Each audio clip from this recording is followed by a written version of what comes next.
Bueno, un saludo a todos los que tienen la oportunidad de vernos.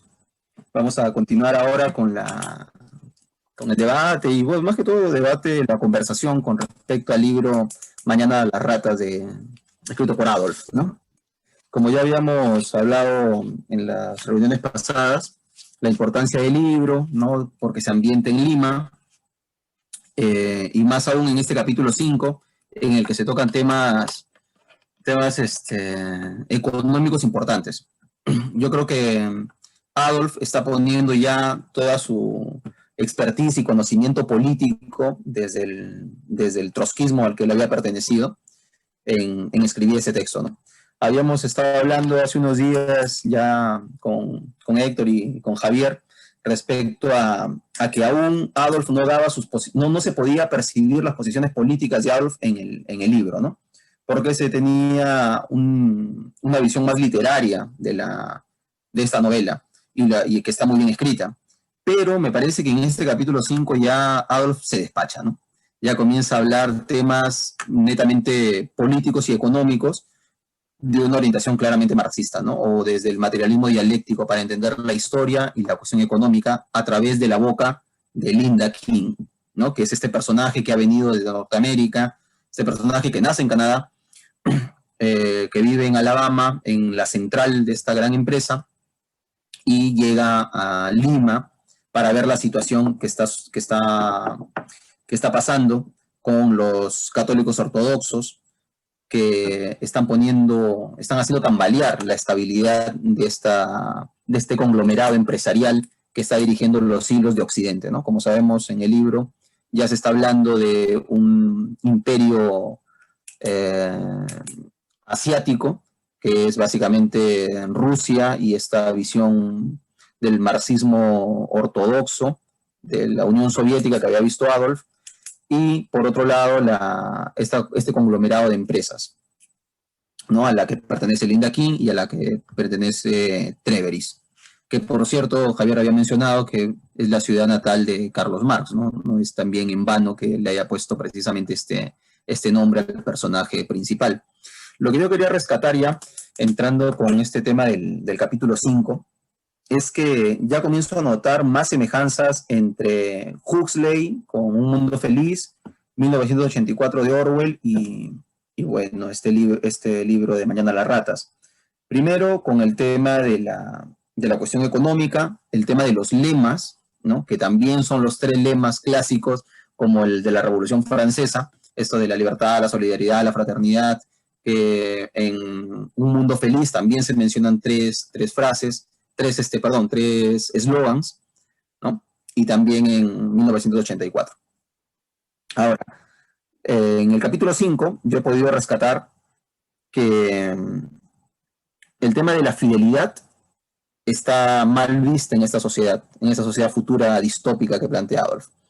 El sexo se ve como una cuestión de divertimento, una cuestión natural, en la que no hay ataduras y más bien la fidelidad es extraña. Es más, se puede llegar hasta comunidades, nos dice Adolf en la novela.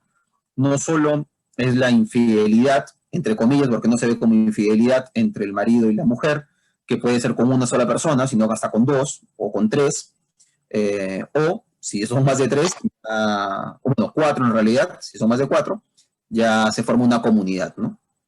Esto me parece interesante de rescatar porque el amor tendría otra perspectiva, ¿no?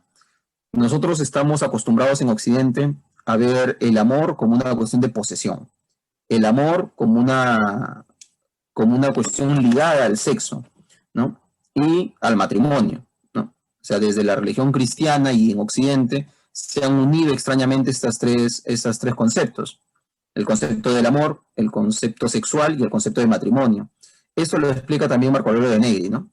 Marco Aurelio de Negri habla bastante sobre este tema, que lo ha estudiado y lo ha expuesto en sus libros con respecto a esta costumbre extraña que se ha tenido en Occidente de unir tres criterios tan disímiles, ¿no? Como es el matrimonio, que es básicamente la unión entre patrimonios; por otro lado, la cuestión sexual, que es una cuestión totalmente natural, hasta bestial, digamos, porque es uno de los elementos primitivos que lo acompaña al ser humano, no es cultural el sexo. Y por otro lado, el amor, que sí es una cuestión creada, que es una cuestión cultural, porque el amor no es igual en cada etapa de la humanidad. El sexo, en lo básico, sí, en lo básico el sexo sigue siendo lo mismo desde que somos seres humanos, desde que hemos comenzado con este proceso evolutivo. Entonces, en el libro sí me parece interesante cómo Adolf toma el tema de la fidelidad y el tema del amor a través del abogado de la empresa, que él menciona que con su pareja tiene una visión anticuada, la visión anticuada de la fidelidad, y les produce un poco de extrañeza a los demás, incluido Treveris, el tema de la fidelidad que mantiene el abogado con su esposa. Ahora, la visión que ellos le dan es la fidelidad de tu mujer, bueno, podría entenderse, ¿no? Que ella te sea fiel a ti, pero no que tú le seas fiel a ella, pues, ¿no? O sea, tú sí puedes tener cierto grado de libertad. Otro punto más que quería rescatar con el aspecto sexual es que se permite el lesbianismo y las relaciones entre hombres, ¿no? Que no tienen una visión tan sesgada con respecto a eso. Luego, otro punto que he querido rescatar aquí es el tema económico. Cuando se menciona que existen clases dominantes y clases explotadas. Por el punto de vista de la empresa, de estas empresas, hablan de administradores y administrados, que es un punto interesante porque ahora está de moda hablar de colaboradores, ¿no?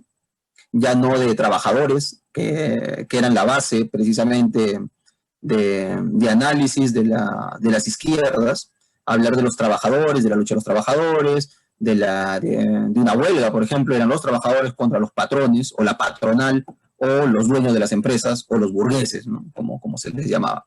En el libro ya se comienza a hablar de que no, que son administradores y los administrados, ¿no?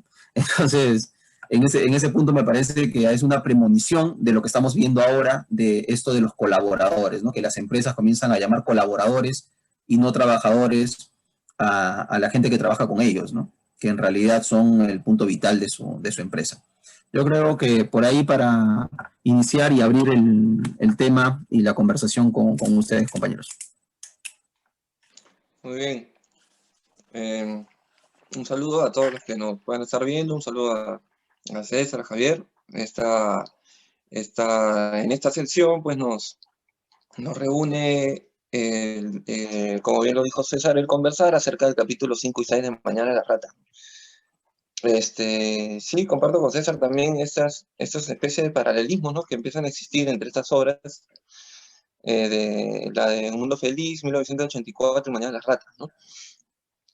De hecho, como son pues distopías, entonces digamos que guardan un parecido, y lo interesante es que en estos tres autores se dan estos paralelismos, a pesar de que son de lugares distintos, ¿no?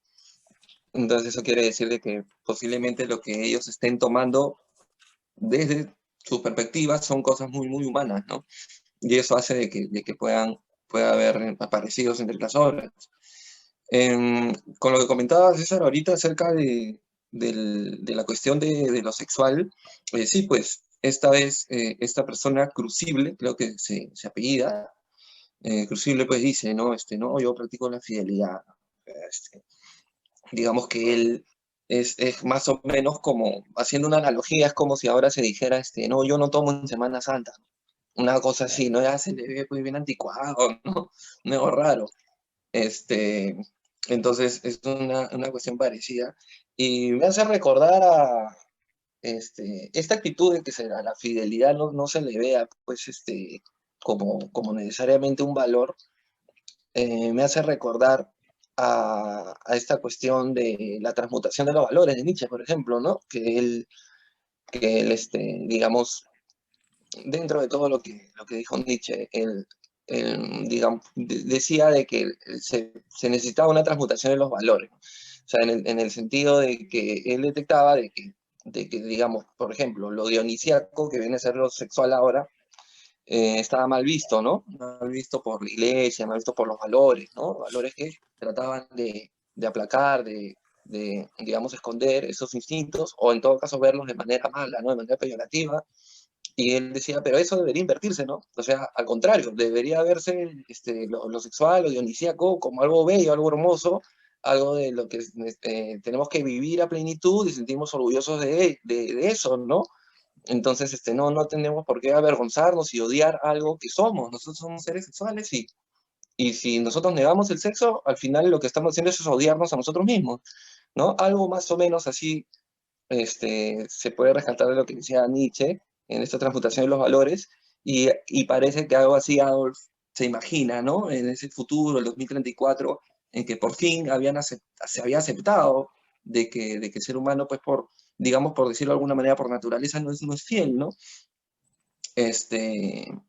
Y que esta cuestión de la fidelidad tiene que ver con ver al sexo pues como una especie al amor, al sexo, al matrimonio, como una especie de contrato entre dos, ¿no? Como un contrato, ¿no? Hasta incluso cuando se casan firman, ¿no? Es un contrato, ¿no? Entonces, entonces es así. Después yo rescaté también esta cuestión de que ya empieza, digamos, a tomar un giro la novela. Eso me pareció un buen giro de Adolf. Esto cuando dice de que algunos del directorio supremo, ya pensaban en la posibilidad de no contar con Sudamérica, o hacer una Sodoma y Gomorra en Sudamérica. Digamos, ya veían el tercer mundo como una causa perdida, como un estorbo, como un lugar que ya había que abandonar, que dejar, ya no prestarle tanto interés, ¿no? Entonces, ese es un giro interesante, porque le da trama, ¿no? Le da ritmo a la historia, le da trama.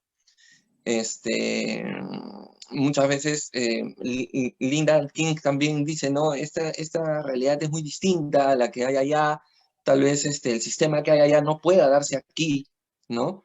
Empieza a pensar este tipo de cosas, ¿no?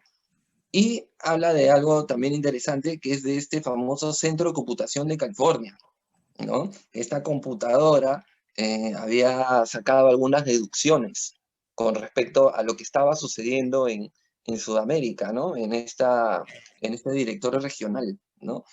Entonces, y había un informe que sacaba como conclusión, pues, readaptar los sistemas de administración, ¿no? Entonces, ese también es un punto clave para el capítulo 5, ¿no? Que tiene mucho que ver. Entonces, digamos que esas son mis primeras impresiones del capítulo 5 y ya le daría pase a Javier y ahí sigo con las otras intervenciones. Buenas noches a todos.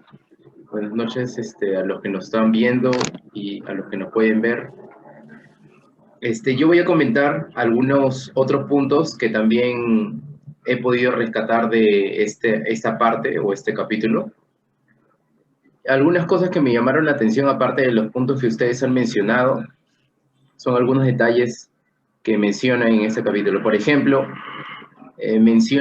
recuerdo que Tony Treveris dice que es más patriota el extranjero nacionalizado, ¿no? Yo creo que además de muchas posiciones que menciona Adolf en esta parte, también deja dilucidar algunas ideas que él tenía, ¿no? Podemos recordar que él no era peruano, sino era descendiente de alemanes y habían llegado a Perú escapando de lo que sucedió allá en la Alemania nazi. Entonces yo creo que ese es algo personal que él tiene y que lo expresa de esta forma, ¿no? Luego también es importante notar las posiciones políticas, como mencionó César, como mencionó Héctor, y las posiciones de acuerdo a la economía también. Porque así como hemos comentado en otras partes, en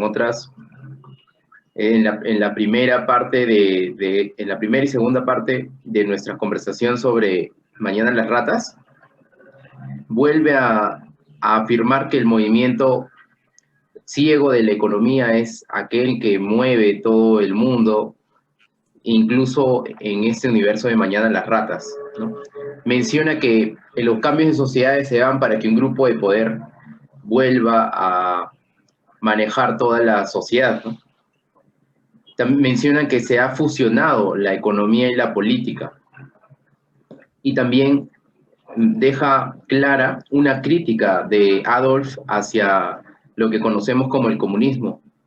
Él habla del imperio asiático, que ya había mencionado anteriormente, y menciona una crítica porque dice que el proletariado debió tomar el poder, pero también dice que este sueño que tenía el imperio asiático, en que el proletariado vaya a tomar el poder para liberar a la sociedad, es un sueño que nació muerto o se destruyó a sí mismo. Y yo creo que se refiere haciendo algo paralelo, haciendo un ejercicio mental y tomando a la China que conocemos. Bueno, ahora China es un imperio capitalista y en ese sentido el imperio asiático también. Entonces, el proletariado como clase explotada para liberar a la sociedad ha fallado porque no ha liberado a la sociedad de nada, ¿no? Ha retornado a un círculo vicioso, en donde el capitalismo lo único que ha hecho es perfeccionarse. Y eso también es otro punto que toma en cuenta. Dice que este capitalismo, este supercapitalismo transnacional, se ha internacionalizado, como sabemos el directorio supremo, ¿no?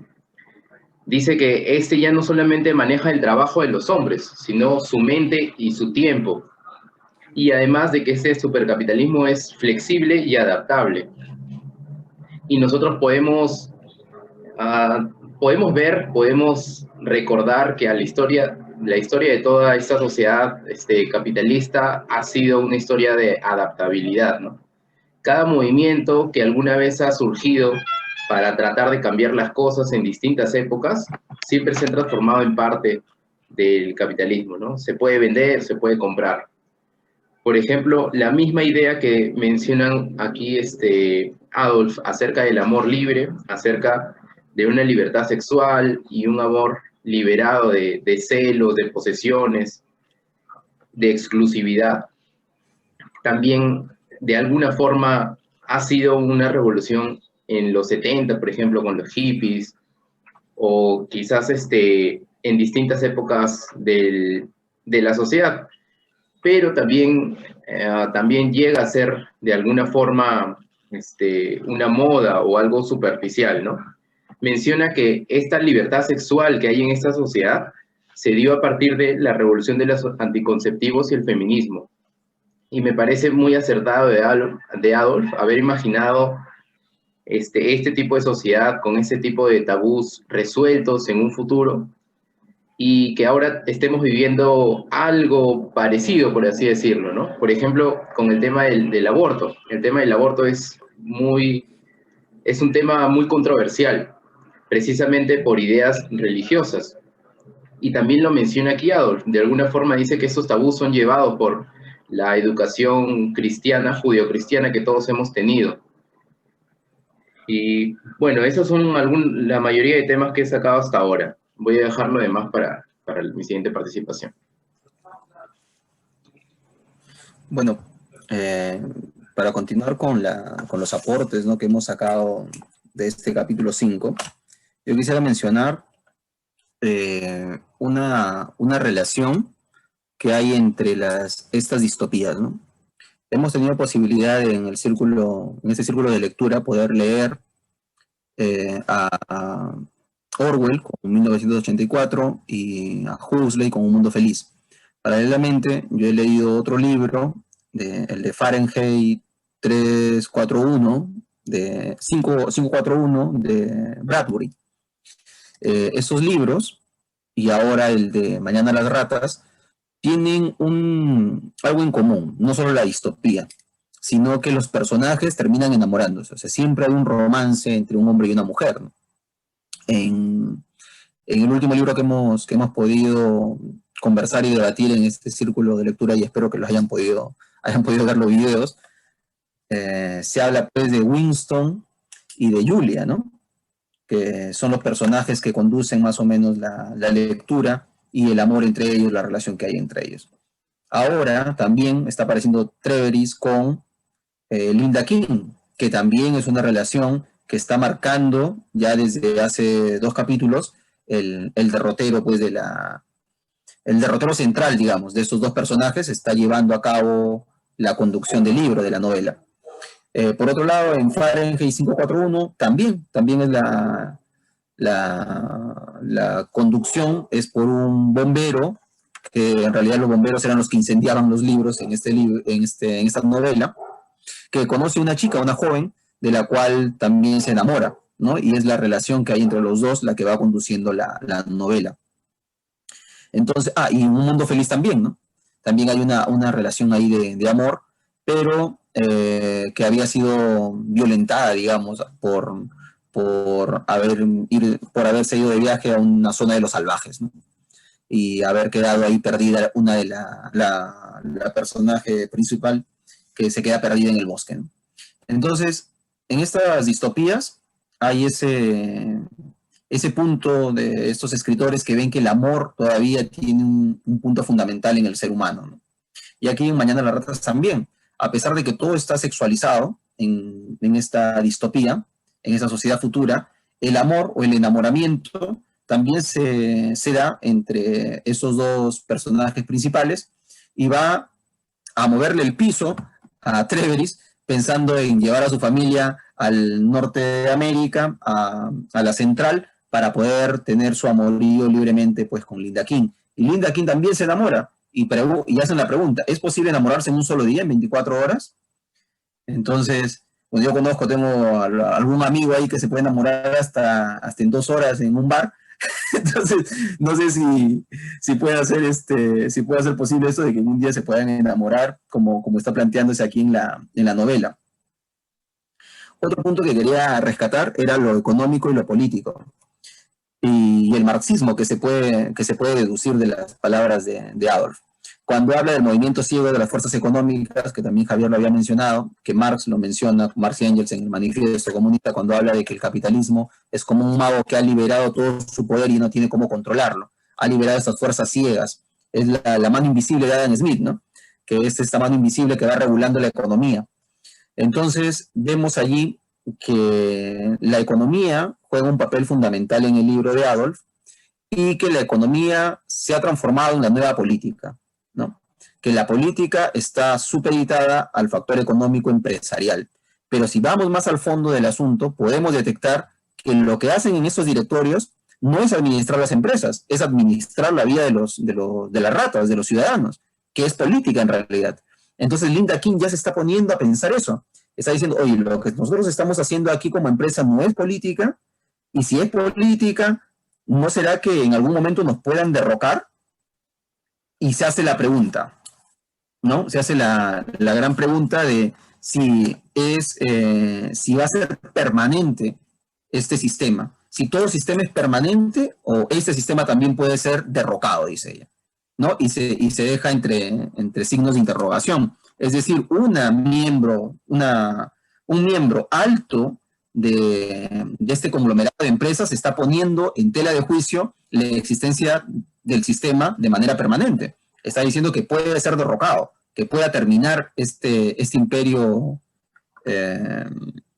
industrial económico. Otro punto que quería mencionar, ya como último punto para darle paso a Héctor, es el tema del desarrollo desde la visión materialista histórica del desarrollo de las sociedades, ¿no? Haciendo un resumen un poco perverso ahora y un poco rápido, el materialismo histórico plantea de que la sociedad se mueve por la contradicción de los modos de producción contra las relaciones sociales de producción. Es decir, en la esclavitud había un modo de producir, que es la economía esclavista. Pero dentro de la economía esclavista comienzan a surgir gérmenes de una nueva sociedad y se da un conflicto, se da una guerra, una lucha civil, la que desencadena en el feudalismo. Pero ¿quiénes organizan estas revueltas? Son los sectores liberados de los esclavos, los que ya tenían cierta propiedad de la tierra, los que comienzan a generar presión contra los esclavistas, y los esclavistas tienen que dejar su posición de poder para que venga un nuevo sector a tomarlo, que es la feudalidad, los reyes, los monarcas que conocemos, ¿no? Estos como señores feudales, tienen siervos. Estos siervos, al comenzar a irse a las ciudades, a los burgos, ¿no? Por eso se llaman burgueses luego, a las ciudades, comienzan a tener pequeñas empresas como artesanos, comienzan a hacer zapatos, etcétera. Comienzan a acumular cierta cantidad de dinero y comienzan a ser tan fuertes como los propios señores feudales. Y ellos son los que organizan las revoluciones, la Revolución Francesa, la revolución en las 13 colonias en América, la revolución de Cromwell en Inglaterra y posteriormente las revoluciones en Alemania, ¿no? Que son las más tardías. Entonces, siempre ha sido el poder económico el que ha organizado las revoluciones porque no podía liberar todo su poder económico porque habían trabas. Trabas de los esclavistas, trabas de los reyes como señores feudales, y ahora las trabas las están poniendo supuestamente la burguesía capitalista, ¿no? Los capitalistas son los que ponen las trabas supuestamente. ¿Por qué los proletarios no podrían tomar el poder económico? Que sería lo lógico, ¿no? Si siempre es el poder económico lo que va determinando, ¿por qué el proletario no se junta en un grupo de proletarios, ponen su empresa y votan a los burgueses? Porque si el proletario pone sus empresas, se convierte en burgués. Entonces no podría el proletario tomar el poder económico. Lo que tiene que hacer los proletarios es tomar el poder político. Entonces, esa explicación es la que nos está dando Adolf en estos dos párrafos, que son un poco densos de entender, sí, que hay que darle la explicación teórica, ¿no? Desde el materialismo histórico, para poder entender la magnitud del problema en el que se encuentra Linda King para explicar la situación. Entonces, si el proletariado no puede tomar el poder económico primero, lo que tiene que hacer es tomar el poder político. Y ahí está el error, dice Linda King, porque le han querido dar la vuelta al desarrollo histórico natural. El desarrollo histórico natural es primero tomar el poder económico y luego el poder político. La Revolución Francesa. La Revolución Francesa, los burgueses tenían el poder político, hacen la revolución y comienzan a cortar las cabezas a todo el mundo con la guillotina, ¿no? Entonces toman el poder político después. Y dice Linda King que eso debió hacer el proletariado también, ¿no? Pero eso es un error, pues, ¿no? Es un error teórico. No pueden hacer eso. Linda King no puede entender esa visión marxista, digamos, porque es su personaje, ¿no? Y Adolf me parece que lo está construyendo muy bien. Yo creo que me he excedido un poco en el tiempo, pero era necesario explicar esta partecita. Ya le doy pase a Héctor. Listo. Sí. Precisamente esos son ese es, digamos, el gran tema del capítulo 5, ¿no? El capítulo 5 nos ofrece ese tema, que es la relación entre economía y política, ¿no? Ahora bien, tendríamos que atar cabos para ver si lo que dice Linda King, que en resumen es, digamos, las últimas frases que César ha dicho, ¿no? Que Linda King lo que sostiene es que para tomar el poder político primero hay que tomar el poder económico, ¿no? En resumen, es algo así. Lo que tendríamos que nosotros ver es si esto que dice Linda King es porque Adolf no está de acuerdo con eso y la pone a Linda King diciendo algo que Adolf no piensa, que creo que es la hipótesis de César, o que Adolf sí piensa eso y lo dice a través de Linda King. Tendríamos que atar cabos y ver qué argumentos tenemos para decir lo que Adolf pensaba. Y seguramente tenemos que tener algunas referencias externas al libro para eso, ¿no? Pero digamos que sería interesante averiguar ello, ¿no?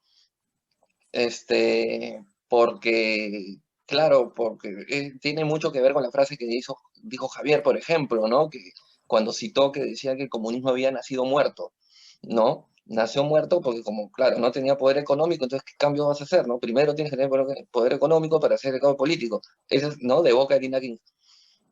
Pero digamos que, poniendo al margen por un momento si es que Adolf piensa esto o no, lo cierto es que Linda King, como personaje ficticio, por lo menos estamos convencidos de que sí, ella sí lo piensa.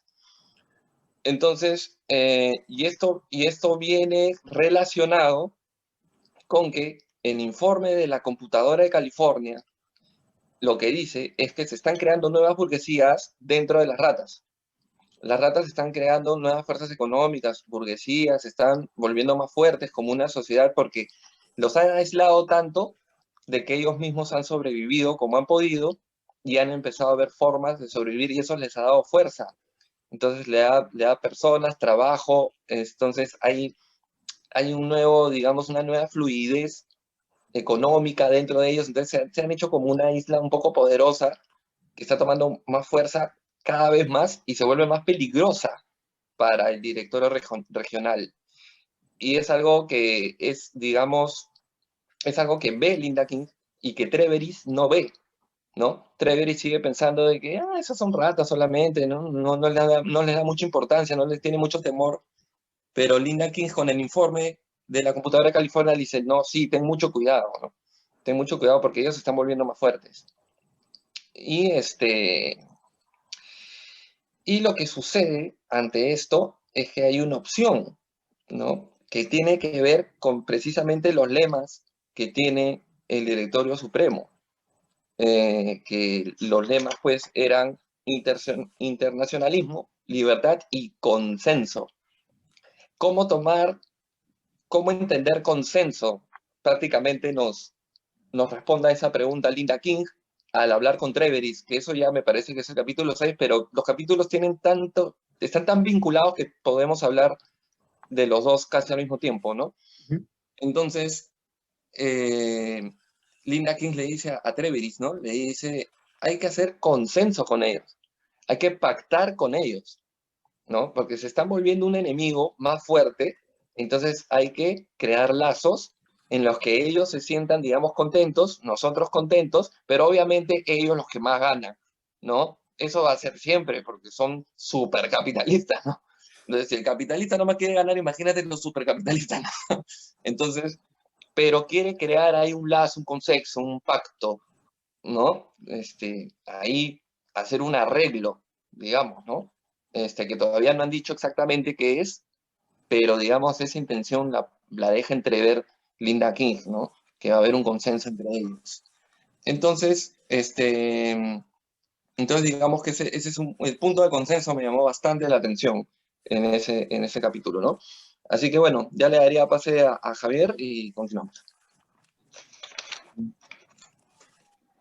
Yo quería continuar con lo último que dijo Héctor acerca del consenso, porque habían mencionado Linda King que ese consenso incluso podría ser inducido. Y esto me hizo recordar a distintas series, sobre todo una serie que estoy viendo estos días, que se llama Vikingos, en donde se puede ver cómo el poder puede ser tan variante y cómo estas relaciones entre quienes tienen poder se van dando, ¿no? Por ejemplo, podemos ver distintos momentos en que un ejército ataca a otro y una vez que lo ataca, cuando los que han perdido ya no pueden responder o no saben qué hacer, los invitan a conversar y les dicen, bueno, hay que quedar en un pacto. Supuestamente el pacto va a ser intermedio, pero obviamente el que ha ganado tiene todas las de mencionar qué es lo que quieren y los otros tienen que cumplirlo porque han perdido, ¿no? Entonces yo creo que más o menos esa es la idea de Linda King o de este directorio, porque Linda King sabe que la mayoría del directorio no les importaría destruir a todos, matar, mandar bombas y que ya no existan. Desde ese punto de vista, además que en una parte anterior nosotros hemos leído que ya han sido bombardeados los Katoks, incluso mencionamos una parte muy importante, una escena bien impactante en donde Linda King y Treveris tenían sexo mientras los fuegos artificiales, que eran las bombas, estaban en el fondo. Entonces, después de esto, hablan de un consenso. Obviamente es un consenso inducido, porque no les queda de otra, ¿no? Y quería continuar con otro personaje importante que aparece en esta parte 5, que es el Cardenal Negro, que me parece que es un personaje importante para los Katoks o para alguna facción de ellos, ¿no? Una facción que ya tiene alguna forma de poder, porque como decía Héctor, ya se deja dilucidar, ya lo han mencionado, de que los Katoks también están formando un nuevo poder, ¿no? Hay algunos otros puntos importantes que me gustaría mencionar. Por ejemplo, hay una frase que literalmente dice, no recuerdo si Linda King o Treveris, es cuanto más pobre un país, más el despilfarro.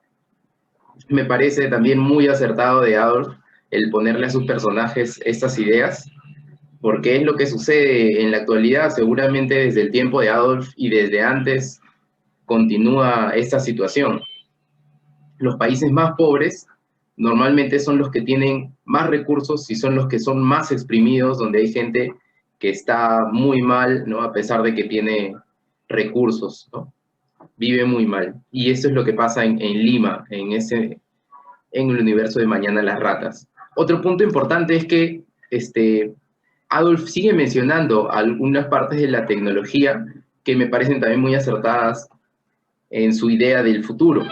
Y es que cuando Tony Treveris y Linda pensaban ir al centro de Lima, llegó un momento en que ya no querían ir caminando, no podían porque era peligroso. Ya habíamos mencionado nosotros que Lima era lo peor que podía existir en este momento, no solamente porque estaba lleno de basura, sino porque habían terroristas, habían crímenes, y era muy peligroso. Entonces Tony Treveris, mediante un aparato, llama a su auto, ¿no? Llama a alguien que le manden su auto y le mandan su auto, ¿no? Me hizo recordar al Uber, ¿no? Algo que sucede ahora normalmente.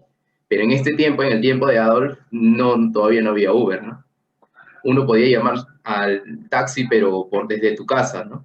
Con el teléfono, no con un aparato que podías tener o llevar desde cualquier momento, desde cualquier lugar, ¿no? Y luego también hay una situación bien alucinante, que es que cuando estaba en el centro de Lima, en el prólogo, cuando yo leí el prólogo, recuerdo que mencionaban que ese centro de Lima era como los círculos del infierno de Dante. Y bueno, me hizo recordar bastante esa parte porque llegan a una avenida en donde hay una procesión, y en esa procesión hay niños que son deformes, que están malheridos, que están sucios y que están siendo flagelados, ¿no? Por un personaje, un sacerdote de negro, ¿no? Y dicen que esa es la tropa de choque de los Catox y que los niños iban drogados. Esta idea de los Catox, que no solamente son gente religiosa, sino que tienen prácticas de la Edad Media prácticamente, ¿no? También ligadas a la religión, sobre todo a la cristiana, ¿no? Luego también la visión de Lima, que es una visión posapocalíptica, por así decirlo, ¿no? Después, algo así como veríamos una ciudad después de un terremoto o después de una guerra. Luego también dicen que Linda King, que algunos supuestamente pertenecientes a las ratas podrían acumular y crecer. Y Tony Treveris le dice que no, ¿no? Y tienen una pequeña discusión ahí. Y luego también, lo último que quería mencionar es que también mencionan que hay un lugar donde practican el control natal. Supuestamente en ese lugar habían mujeres que estaban entrando para ser esterilizadas, o yo entiendo para que reciban un anticonceptivo. Y una crítica de Linda King es que no había hombres. Ella le dice a Treveris, le dice, ahí hay puras mujeres, ¿por qué? ¿Por qué sucede eso, no? Y Tony Treveris solo le dice, bueno, es que es difícil que los hombres puedan aceptar estas prácticas. Y una última idea, para no pasarme ya demasiado de tiempo, es que cuando Tony Treveris y Linda están discutiendo acerca de si pueden ir a Estados Unidos, si Tony Treveris puede ir con su familia, Tony Treveris le dice a Linda, bueno, me acaban de decir que yo voy a ser presidente, ¿no? Presidente de este directorio local. Y Linda King le reclama y le dice que no, él lo único que hace es recibir órdenes, que no tiene por qué preocuparse de eso, ¿no?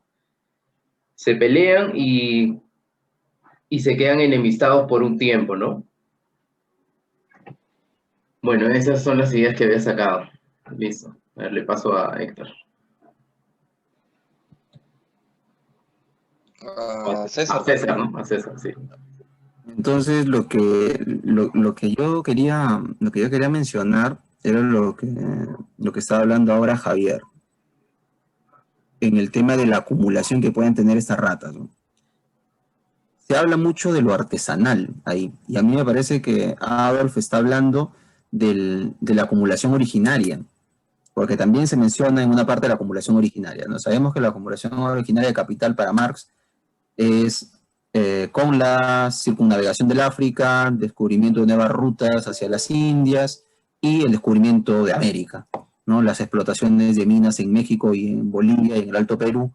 Estas minas pues son las que envían este material a Europa y comienza la acumulación originaria de capital.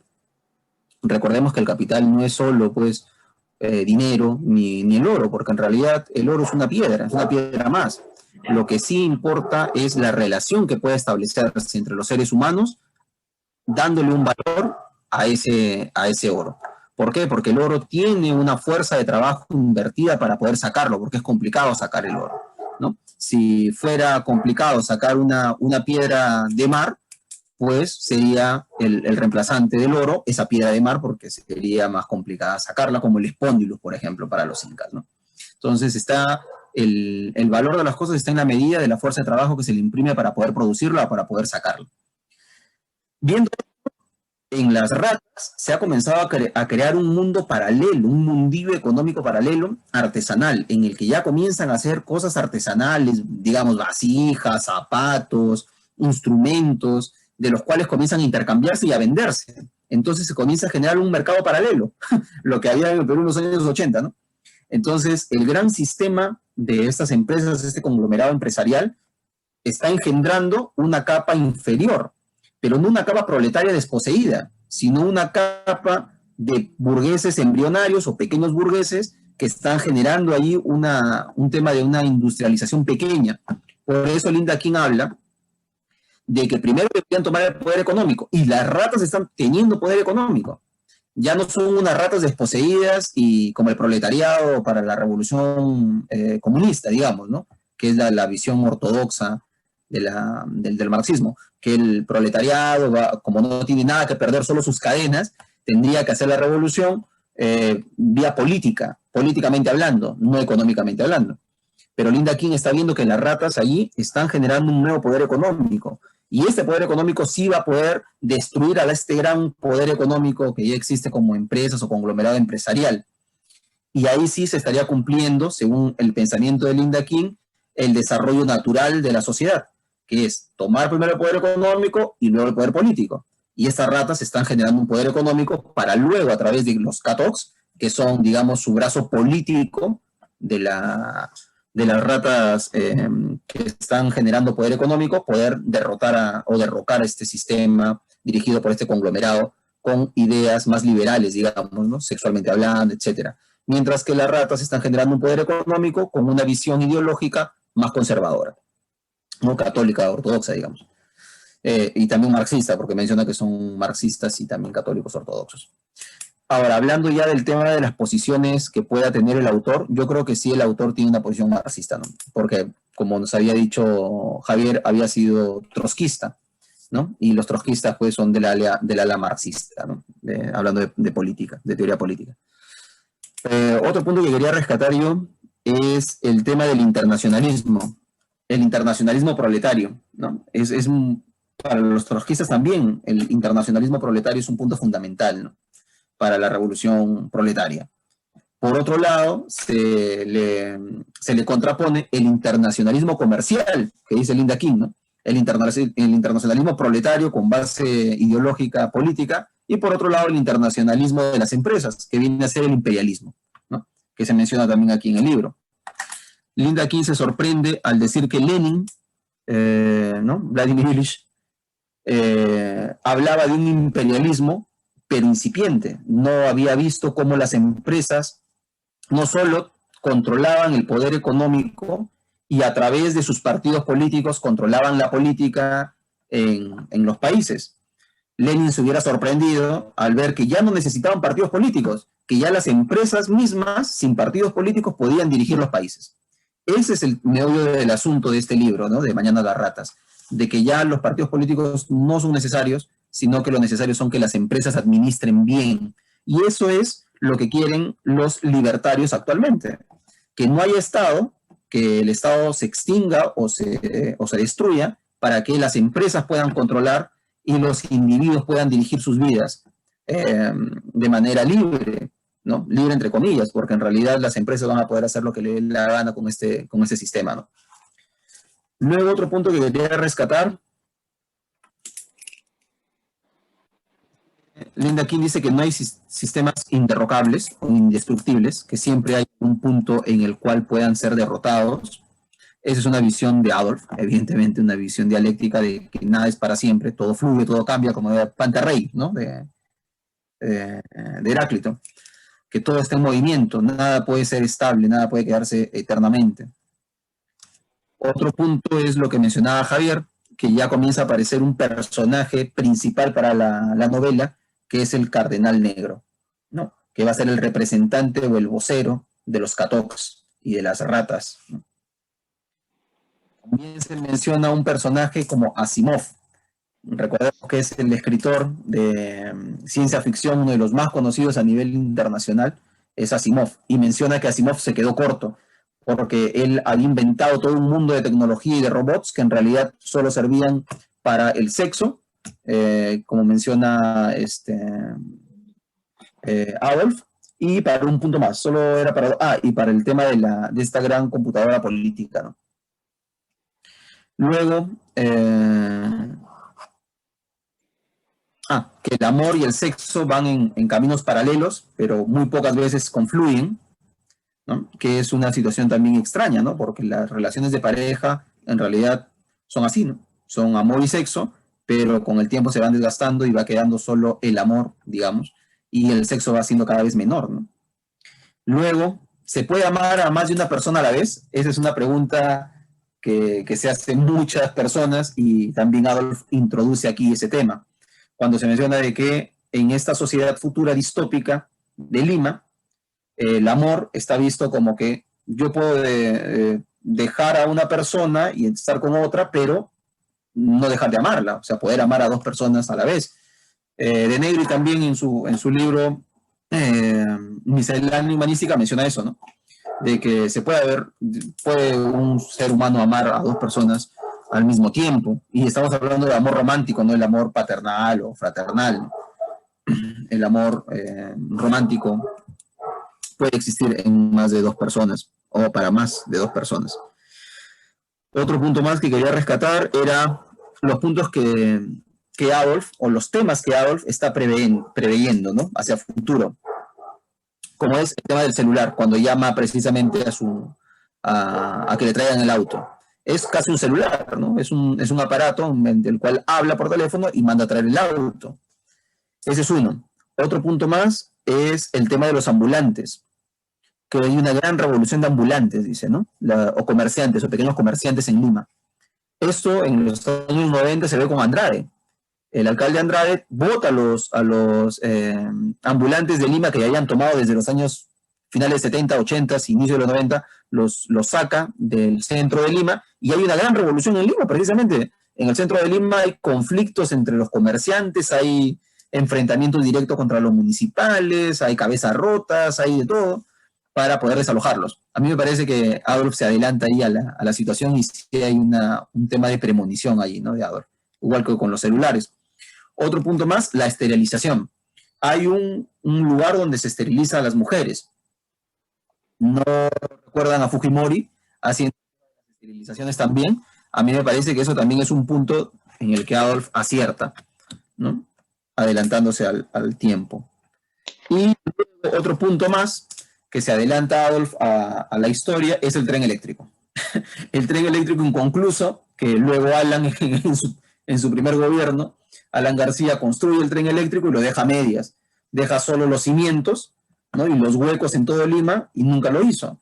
Hasta que tuvo que llegar en su segundo gobierno, casi 25 años después, a terminar la obra. ¿No? Es la obra más ilógica y absurda y de despilfarro, como diría Linda King, en un país tercermundista. iniciar una obra en el año 86 y terminarla en el 2008, pues, ¿no? O sea, es la paradoja. Y llegar el mismo para terminar la obra. O sea, son estas cosas de realismo mágico o de lo real maravilloso que solo pasa en Sudamérica, ¿no? O en los países subdesarrollados. Eso solo podría pasar en Colombia, en Perú, no sé, en Nicaragua, ¿no? No puede pasar en Suecia, pues, ¿no? Yo creo que Suecia no puede tener esa tradición, ¿no? Puede tener tradición de vikingos, como diría Javier, pero no puede tener esas tradiciones absurdas que pueden pasar acá en el Perú, ¿no? Inicias una obra un año y la acabas después. ¿Pero quién la acaba? El mismo presidente que la inició, pero en un gobierno posterior. O sea, son cosas extrañas que solo pueden pasar aquí, ¿no? Yo creo que con eso ya doy por acabado mi intervención. Listo, gracias. Sí, como ustedes lo vienen diciendo, estos son los temas que van apareciendo en estos capítulos. Por ejemplo, tanto César como Javier han dicho esta cuestión de lo interrogable, ¿no? Digamos, César de manera explícita habló de este término interrogable que se le pasa por la mente a Linda King si en verdad existirá un sistema interrogable. Ella misma se lo niega, pero, digamos, da el pero de decir, pero de todas maneras el capitalismo, digamos que es el sistema que más se ha sabido adaptar, en todo caso, que eso lo dijo Javier, ¿no? Que el capitalismo se va adaptando, hizo esa alusión, y que tiene también que ver con una frase que se dice en un momento del capítulo, ¿no? Que dice que el capitalismo dominó el trabajo de los hombres, sus mentes y su tiempo libre. Entonces, digamos que esa es la vía por la cual siempre se va adaptando, porque domina la mente de las personas, ¿no? Entonces, esa es la forma, ¿no? Digamos, siempre el capitalismo pues te da este horizonte de verte a ti con una gran mansión y grandes carros y grandes viajes. Es el sueño capitalista, ¿no? Cuando hablan de un hombre exitoso, ¿de quién hablan? Del millonario que tiene una gran mansión y grandes viajes y sus hijos estudiando en las mejores universidades del mundo. ¡Qué hombre exitoso! Un ejemplo, ¿no? Esa es la manera como el capitalismo te engaña así, Claro. para que tú seas simplemente un esclavo, ¿no? Un esclavo de una empresa y punto. Entonces, digamos, no hablan de que este hombre millonario detrás de él tiene pues a una fuerza de trabajo de unos seres humanos, pues imagínate, ¿no? En qué condiciones, ¿no? Después, algo muy pequeño acerca de la cuestión del amor y del amar a dos personas que aludía César, que es esta cuestión de que hay un momento donde se dice en el capítulo que la libertad sexual le da espiritualidad al amor, casi como consecuencia, ¿no? Que es una idea interesante porque invierte la idea a la que estamos acostumbrados, ¿no? Normalmente, pues, la espiritualidad del amor se encuentra en la fidelidad, ¿no? En este contrato de solo dos, pero Adolf te da a entender de que en realidad ese amor, como es un contrato de dos y es tan forzado y te hace reprimir tantas cosas, entonces eso hace de que muchas veces esto se disfrace de espiritualidad y cosas así. Pero Adolf te incita a pensar de que tal vez si no hubiesen estas ataduras, ahí realmente en esta libertad sexual habría espacio para que te suceda un amor que tenga espiritualidad y todo esto, ¿no? A partir de tener esas libertades es que puedes encontrar a alguien con quien tener cierta espiritualidad. Esa es la idea, digamos, que te tira Adolf en un momento como para que uno, digamos, lo piense un poco. Y una nota al pie de página de este comentario sería de que, ya que hemos hablado de canciones, algunas otras veces, hay una canción que habla directamente de cuando una persona se enamora de dos, que es una canción muy famosa, que es Triángulo Bizarro de Amor, ¿no? Triangle Bizarre Love de New Order, del grupo New Order, donde describe perfectamente cómo una persona está enamorado de su esposa, pero conoce a otra y él se encuentra en un dilema terrible porque no sabe de quién deshacerse, porque si se deshace de una, se va a sentir muy, muy mal, entonces entra en un dilema terrible, ¿no? Entonces, esa canción es una estupenda canción para ese caso. Ahora bien, después viene la cuestión de que, claro, de esta mirada de decir de que si estas ratas ya crearon esta fluidez económica, se vuelven más fuertes, entonces están a un paso ya de pelearle el poder, de ser una piedra en el zapato para el directorio regional, ¿no? Digamos, ese es el análisis tanto de Linda King como de la computadora. O mejor dicho, que Linda King saca de la computadora, ¿no? Entonces, y esto se ve reflejado ya, me parece, ¿no? Eso se ve reflejado ya con este encuentro del Cardenal Negro, ¿no? Que, como bien dice César, es el brazo político de toda esta sociedad, de esta isla. Entonces viene este representante que, digamos, a primera impresión, creo que la presentación que nos ha dado de él, fuera de lo físico, ¿no? Que es una persona pequeña y todo esto, creo que Adolf nos presenta a una persona muy, muy astuta, muy inteligente, porque les dice a ellos, ¿no? O ellos en todo caso le dicen a él, oye, pero no estarás armado, lo han revisado, no nos vas a atacar. Y él prácticamente entre líneas le dice, no necesito hacerlo porque no te imaginas lo que he hecho, ¿no? Y de ahí se enteran de que la han secuestrado Linda King. Inteligentísimo, pues, ¿no? Inteligentísimo. Entonces, es un tipo muy, muy astuto, sabe jugar políticamente, sabe jugar sucio, así que las ratas ya tienen estas dos cosas. Tienen a un representante muy inteligente, muy astuto, utilizando jugadas sucias incluso, y tienen su poder económico también. Entonces van siendo una amenaza cada vez más grande para este directorio regional, ¿no? Por eso es que Linda King antes ya le venía diciendo a Treveri, ¿no? Vámonos de aquí, ¿no? Vámonos porque esto va a explotar. Entonces, y Treveri pues muy confiado no quería y pasa esto, pero digamos que esta cuestión del poder económico de las ratas y que tienen a este líder muy, muy tan astuto, le da, como dije en mi primera intervención me parece, le da ritmo a la novela, ¿no? Le da ritmo a la novela y apoya esta teoría de Linda King que si tú ganas el poder económico primero, vas a poder escalar al poder político. Y ya para terminar, porque me estoy excediendo en el tiempo, me parece, yo lo que quería decir es la pregunta que yo me hacía con respecto a las inclinaciones de Adolf, venía, digamos, dentro de la izquierda. O sea, hemos leído que Adolf era de izquierda, pero como sabemos muy bien, dentro de la izquierda pueden haber muchas opiniones, ¿no? De cómo conducir la cuestión.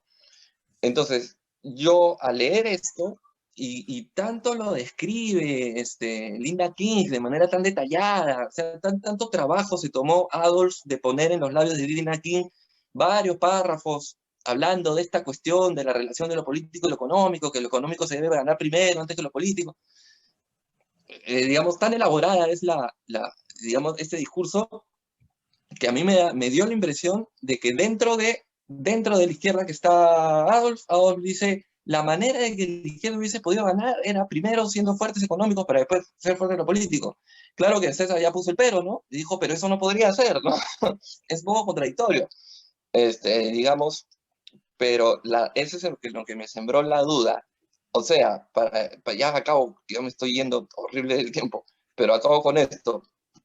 ¿Qué quiso hacer Adolf? ¿Quiso burlarse de las personas que piensan como Linda King? ¿Quiso burlarse de esas personas? Decirle, oye, mira lo que piensas, qué tontería estás hablando. O Adolf estaba utilizando a Linda King para decir algo que él piensa. Que dijo, pucha, la revolución se hubiese podido dar si primero agarraron lo económico. Eso es lo que yo no sé, ¿no? Y sería interesante saberlo, ¿no? O dilucidarlo de alguna manera. Pero bueno, estas cuestiones eran así que ya le doy pase a Javier. Para continuar, quería mencionar algunos detalles que refuerzan la idea de que los Catox están teniendo poder. Y es que en el viaje que estaban teniendo Tony Treveres con Linda a través del centro de Lima, llegan a ver unos personajes que tienen armas y además tienen unas cruces plateadas y están todos de negro. Y dicen es la nueva policía, ¿no? Linda King le dice, mire, ellos son su policía. Y eso es algo muy importante para que un grupo pueda tener poder, ¿no? Además de lo económico que ya han mencionado, poder con las armas. Y me parece que eso se puede relacionar con varios grupos que se han levantado en armas, ¿no? Además de que Tony Treveres en una conversación le dice de que la gente de las ratas, o sea, las ratas en realidad están tan mal que le quedan dos cosas, o bien ir a levantarse en armas o morir, ¿no? Resignarse. Y entonces esto es muy importante, ¿no? Porque, por ejemplo, podemos recordar aquí en Perú como un ejemplo lo que sucedió con Sendero Luminoso, ¿no? Sendero Luminoso comenzó a llegar a la gente y además comenzó a tener armas, ¿no? Y las armas fueron lo que realmente me parece que hizo determinante que puedan lograr tanto a pesar de las ideas retorcidas, por así decirlo, que tenían, ¿no? Tuvieron bastante allegada, bastante poder, por así decirlo, en la gente, ¿no? Además de que la situación se daba para que la gente quiera cambiar las cosas porque ya eran un desastre, ¿no? Es algo muy importante las circunstancias en las cuales se daba esto, ¿no? Luego quería dar un ejemplo acerca de la adaptabilidad de la sociedad capitalista, ¿no? De la misma que hablan aquí y me parece que es la misma en la que vivimos. Por ejemplo, la revolución sexual precisamente o las ideas de los hippies también han sido tomadas por el capitalismo y ahora se compra y se vende.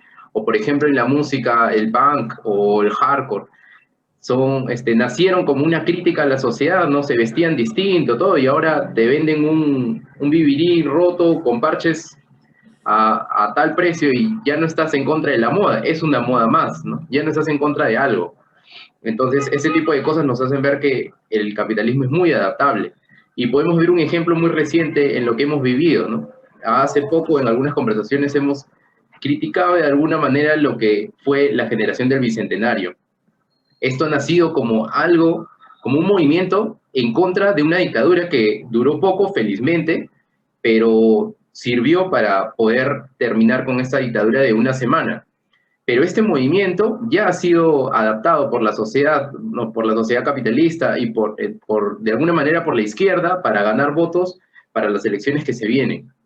Entonces ahí también vemos otro ejemplo de que la política, el sistema capitalista, la economía es adaptable de acuerdo a qué suceda, ¿no? Incluso algo que puede parecer que está en contra de lo establecido puede ser adaptado para que sea parte de la sociedad.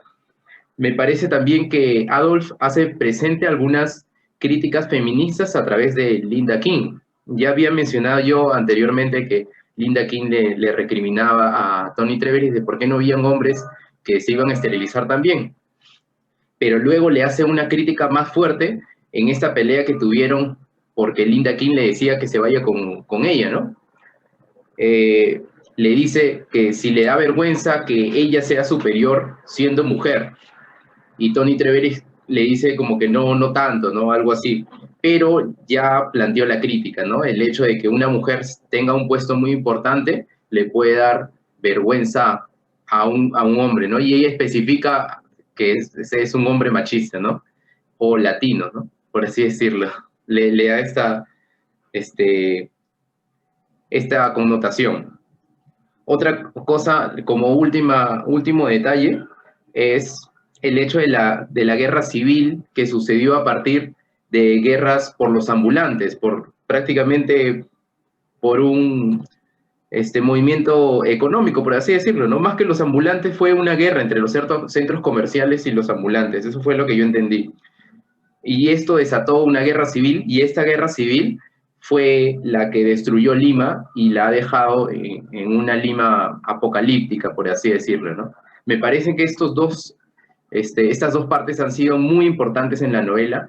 Primero porque podemos podemos darnos cuenta de algunas posiciones que tiene Adolf, algunas posiciones políticas de acuerdo a la economía, algunas críticas que tiene, y además también podemos darnos cuenta de qué sucede en la novela, qué cosas relevantes, ¿no? Como la aparición del Cardinal Negro, que como dijo Héctor, es un personaje que sabe manipular la situación, sabe cómo actuar, incluso no ha necesitado, como dijo Héctor, armas, ¿no? Ya tenía todo planeado. Y además también la destrucción de Lima, ¿no? Es un hecho importante, porque nosotros comenzamos la novela con una Lima que era todo un desastre, pero no sabíamos qué había pasado. Bueno, aquí nos menciona que había pasado, ¿no? Que había sido una guerra desastrosa y una guerra comercial, ¿no? Y además nos especifican también lo que está pasando con esos Katoks, que puede conducir a un futuro dentro de la novela, ¿no? Algo importante que seguramente va a suceder.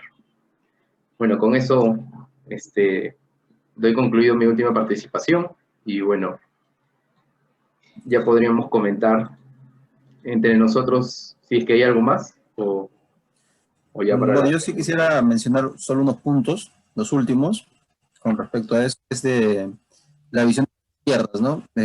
Claro, no hay, yo creo que no hay una izquierda que proponga el cambio a través de lo económico. No, o sea, y más Adolf, que es trotskista, ¿no? Desde la trotskista es más bien de la vieja revolución rusa, ¿no? De tomar el poder por vía política, ¿no? Pero también tienen otras posiciones como el entrismo, participar dentro de sindicatos, etcétera. Yo creo que más bien los que podrían proponer algo así, como una visión progresista, son los que participan en las elecciones, ¿no? La izquierda electoral, la izquierda democrática, es la que sí quiere desarrollar el país, quiere que haya industrias para que así vaya creciendo la sociedad, algo así como, no sé, pues Salvador Allende, digamos, en Chile, ¿no? Algo así. Creo que esa sería la izquierda, ¿no? Luego, otro punto que quería rescatar es la visión que más me ha impactado, aparte de ver Lima, que es lo que tenemos a la mano, pues, ¿no? Nuestra ciudad destruida, es la visión de los niños en la procesión. Yo creo que es la escena que más me ha impactado. Niños mutilados, sangrando, con pus en el cuerpo, arrastrando esa gran cruz, ¿no? Plateada, ¿no? Una cruz de metal arrastrada por las calles y yo, como una vez dijo Héctor, ¿no? Cuando te metes en un libro, escuchas los sonidos, escuchas el sonido del fierro, del metal contra la pista, ¿no? Es ese sonido que te estremece y que te produce una repulsión por el chirrido, ¿no? El chirrido que hace en el suelo. Entonces, esa me parece la escena más impactante que me he podido imaginar a través del libro, de los niños estos en esta procesión, y adelante llevando pues la cruz. Otro punto que quería rescatar era que en un momento Linda King habla de un experimento con las ratas. Son los viejos experimentos con las ratas los que estamos haciendo con estas ratas humanas. Y me acuerdo que una vez les mencioné esto del experimento del universo 25, ¿no? Del científico estadounidense, me parece que era, que había diseñado todo un entramado de su laboratorio, ¿no? Como una ciudadela para ratas, precisamente, y en un universo perfecto, ¿no? Que era un universo perfecto donde tenían comida, tenían agua y tenían cómo pasear y dormir. Pero mientras iban reproduciendo más ratas, la situación se ponía más tensa, ya comenzaban a tener cierto recelo entre ellas, ya no se reproducían tan rápido, comenzó a decrecer la tasa de natalidad entre las ratas, comienza a haber homosexualidad entre las ratas, me imagino como una forma de frenar la natalidad. Luego, las nuevas ratas que nacían sin apetito sexual, se desligaban y solo buscaban comer. Las ratas hembras que tenían sus crías se las comían o las desechaban. Entonces, es todo un experimento importante para saber cómo se comportan los animales y nosotros dentro de ellos como animales también. Y el paralelismo que se me vino a la cabeza con estas ratas que nos menciona Adolf, que quizá pudo conocer ese experimento, el universo 25, quién sabe, Adolf pudo tomar de allí la idea de comparar con el tema de las ratas. Otro punto más que quería mencionar eran los policías que mencionó Javier y el tema del doble poder.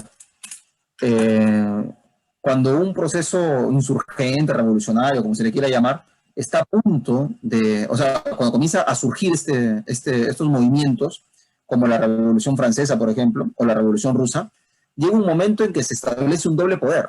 Y por la historia podemos entender eso, ¿no?